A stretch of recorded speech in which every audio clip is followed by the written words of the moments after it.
Crystal chandeliers trembled as laughter tore through the ballroom. The billionaire Harrow family sat at the head table, bathed in gold light, their wine glasses clinking. Across the room, a young black woman in a simple navy dress stood frozen, her face flushed as whispered mockery carried across silk-draped tables. "Did you hear her father's company? A charity case pretending to be corporate." The words dripped like poison. The daughter's hand clenched around her clutch until her knuckles whitened. Her eyes glistened but didn't drop. A phone buzzed somewhere. A screen flickered. Then, silence that cut sharper than glass. Hours earlier, that same young woman, Amara Daniels, had woken in her modest Chicago apartment, the smell of cinnamon toast filling the air as her father, Charles, moved slowly around the kitchen. He was a man of routine, a former engineer turned CEO of a rising clean energy firm, one that had spent years clawing for recognition in a world of entrenched giants. Amara smiled as he slid her a plate. "Big night," he said softly, pride tucked behind his calm tone. "Just remember who you are." At her office downtown, Amara was the quiet strategist no one saw coming. While others carried designer bags and boasted Ivy League names, she listened, observed, and solved problems that made older executives blink in surprise. A colleague once muttered, "She's too sharp for her age," but not as a compliment, more like a warning. That afternoon, Amara had stopped on her walk home to kneel beside a homeless veteran shivering outside a train station. She slipped him her scarf, a small kindness unnoticed by the rush of commuters. He whispered a thank you through cracked lips, eyes wet. Those moments defined her, but they didn't shield her. At the Harrow Foundation Gala that evening, subtle darts began before she even reached the ballroom. A valet stared too long at her hair. A woman in diamonds brushed past, muttering, "Staff entrance is in the back." She swallowed them all, her posture tall, voice calm. Yet something simmered beneath, something inherited, a skill she had never flaunted but never forgotten. Charles had hinted at it once. "One day you'll show them what you carry." But for now it lay dormant, waiting. By the time she reached her father's side inside the ballroom, champagne bubbles and violins filled the air. The Harrows, billionaires whose empire sprawled from tech to oil, approached with smiles stretched thin. And when the mockery began, soft, sharp, aimed to humiliate, Amara's chest tightened. Her father's hand found hers under the table.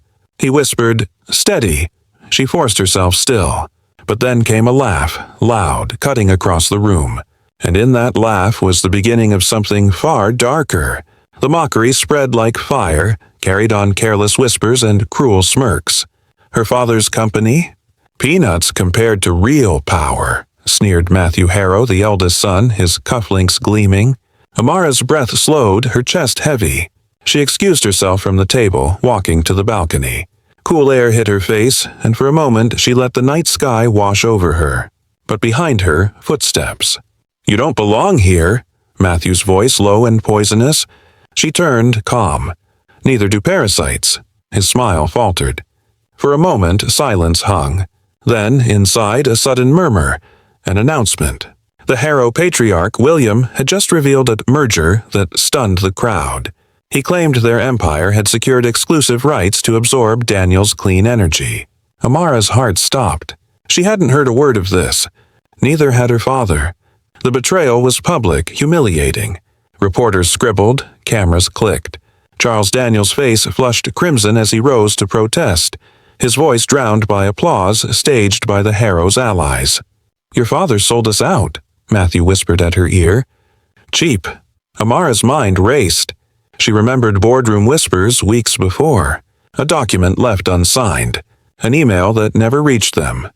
A setup. Her father's company wasn't merging. It was being stolen. She stepped back inside, her hands trembling, and found Charles gripping the edge of the table, eyes burning. "They forged it," he said under his breath. "They forged everything." The gala roared with laughter again, but someone else was listening. The betrayal deepened when security guards surrounded Charles minutes later, escorting him toward the exit under the pretense of disturbance. Amara pushed forward. "You can't do this." "We can do anything," William Harrow cut in smoothly. "This is our house." His words dripped with arrogance. And then came the first twist.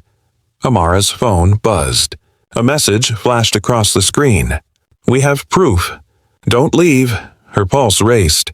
She scanned the room. No one looked her way. Proof of the forgery? She slipped toward the corner, ducking past silk gowns and waiters. Her heart thundered. Outside, near the service corridor, a man in a dark cap handed her a flash drive. "Your father helped me once," he whispered. "Now I return it." Before she could ask, he vanished into the crowd. She slid the drive into her clutch, unaware it contained more than she imagined. Hours bled into chaos. By midnight, Amara sat in her apartment, screen glowing. Files unfolded like a nightmare. Emails, signatures, bank trails, all leading to the Harrows. But buried deeper was something else. A secret her father had hidden from the world. The Daniels name wasn't just tied to clean energy. Decades earlier, Charles had quietly developed proprietary code, an algorithm capable of dismantling financial systems from within, meant as protection against corporate raiders. He'd never used it. But now, here it was, hidden in plain sight, and Amara realized she knew how to run it. Her father had trained her quietly for years under the guise of data lessons. He had given her the key without saying it outright. She stared at the screen, breathing shallow. If she pressed one command, the Harrows' empire would bleed in seconds. But she hesitated. Could she? Should she? Before she could decide, another knock at the door. Her mother answered. Two suited men entered, flashing badges. "Amara Daniels, you're wanted for questioning in relation to fraud." Her stomach dropped. A false accusation planted. They were moving faster than she expected. Her father shouted, but the men closed in. "Stay calm," he urged her. She clenched her jaw, grabbed her bag, and followed. She didn't know the real trap waiting at the station. At the precinct, the betrayal cut deeper. A supposed friend from her company, a man she'd mentored, stood as the witness. She manipulated documents, he claimed, voice steady.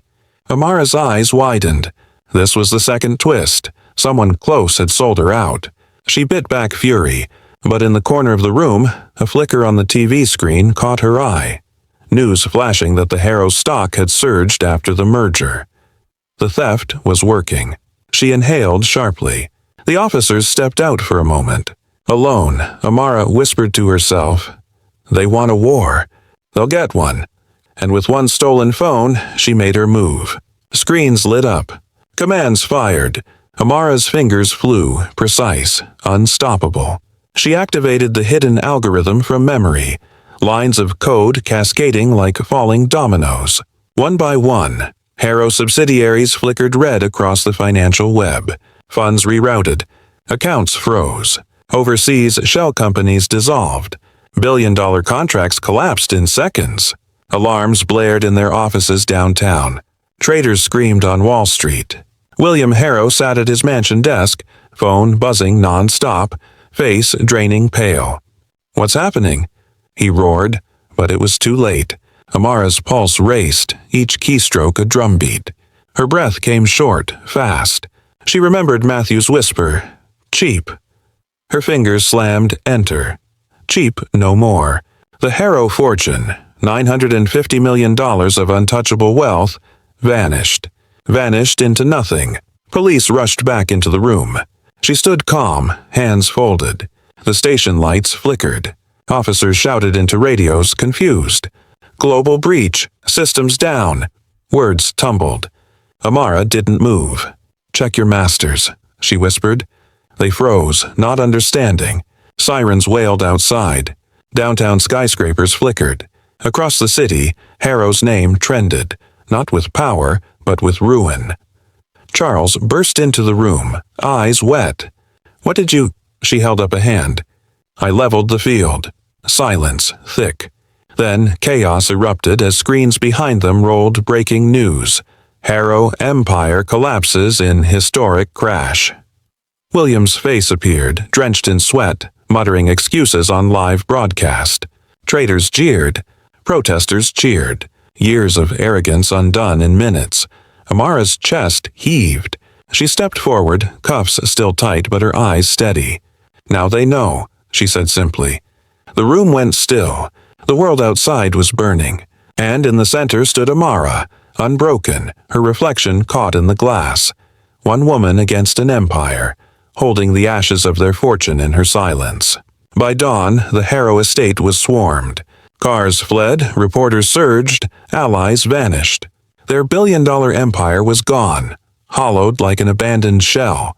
William Harrow sat on the marble steps, tie undone, whispering to no one. It wasn't supposed to end like this. His children hid behind shuttered doors. Their laughter from the ballroom had vanished into echoes. Meanwhile, in the Daniels' modest home, silence carried weight. Charles sat at the kitchen table, his hands trembling around a coffee mug. "You used it," he whispered. Amara nodded, calm but not proud. "They forced it." Her mother touched her face gently. "And now?" Amara didn't answer. She simply looked out the window, where morning sun broke through clouds, golden and sharp. The city buzzed with aftermath. News anchors called it the greatest financial collapse of a private empire in decades. Protesters held signs praising Amara as a whistleblower, though they didn't know the full truth. On social media, her face spread, a symbol, a storm. She walked through the streets quietly, unnoticed in her simple coat. A boy at the corner stall looked up at her and whispered, "Thank you." She froze. Word was spreading in whispers, in gratitude, not headlines. Weeks later, regulators investigated. Charges against Charles dissolved. The Harrows faced hearings, disgrace, ruin. Amara sat in her father's office, files spread wide. He looked at her, weary but proud. "You've changed everything," he said softly. She shook her head. "I just ended their game." Yet in her chest, weight lingered. The choice she made couldn't be undone. She had touched a system most feared, and it had bent to her will. And still, one question haunted her nights. Had she become what she fought? Each keystroke replayed, sharp as glass. Each ruined life in the Harrow web echoed, some guilty, some innocent. Power was never clean. Justice was never simple. The Harrows' laughter was gone, their empire ash. But Amara knew mockery was cheap, dignity was priceless, and sometimes silence carried more fire than any word.